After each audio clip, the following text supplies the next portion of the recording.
Bilang tao, tayo ay binubuo ng physical human body and soul. We are all equal as human dahil po para-pareho lang po tayo na made of flesh. And pare-pareho lang po tayo na may kaluluwa. Yung kaluluwa ng tao, hindi po yan namamatay. Paulit-ulit po yan nabubuhay into a different human body. Dahil every physical human body is different experience.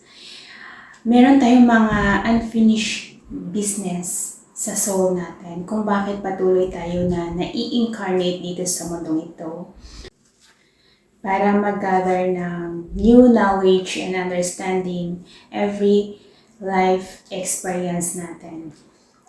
When the time of Adam, doon nagsimula yung duality natin kung bakit tayo nagkaroon ng good and bad behavior.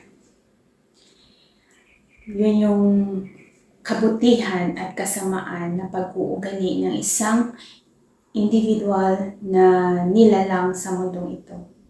At the time of Jesus, nung nabuhay siya, nagkaroon po ng sacrifice dahil sinakripisyo niya yung buhay niya para iligtas yung sangkatauhan para ma-purify sila sa human body and human soul. At dahil po hindi nag-last forever yung salitang sacrifice at yung ginawa niyang pagsasakripisyo, kung bakit patuloy pa rin siyang nabuhay. In this present time, yung soul na nagtuturo sa inyo ay soul niya pa rin po. That is unfinished business kung bakit kailangan niya pa rin mabuhay into a different body para itama yung mga mali. Yung soul from the time of Adam, siya po yung gumawa ng kasalanan. Kung bakit nagkaroon ng na-open yung mind ng mga tao sa negative thoughts and negative world. At the time of Jesus, He tried to save the humanity. And this time, in this present time of the human soul, of the soul, in different body, but it's the same soul. Kung bakit in this time, ito po yung, maybe this is the last incarnation of soul.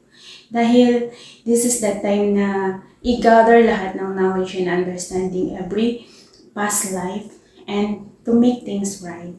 That is to put a healing and cleansing sa human body and human soul. That is the truth of revelation in this present time.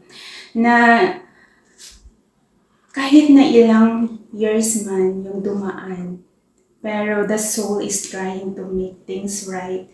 Dahil siya din nagsimula at siya din ang tatapos sa mga pagkakamali na ginawa niya. Kung bakit in this time, it's time for each individual human para magkaroon na po ng proper healing by doing forgiveness. Dahil po, only the word forgiveness can heal the human feelings mentally and emotionally. And only the word forgiveness can cleanse the human soul. Dahil from anger, it will transform into a love. Kung bakit only the word forgiveness ang makakatulong sa atin individually para ma-purify yung human body and human soul natin.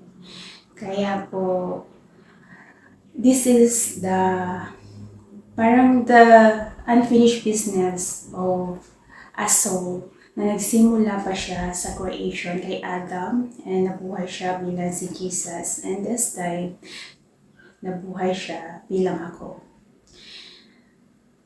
Kung bakit andito ako para magturo sa inyo and to reveal the knowledge and understanding that hidden for a many years sa mundo natin.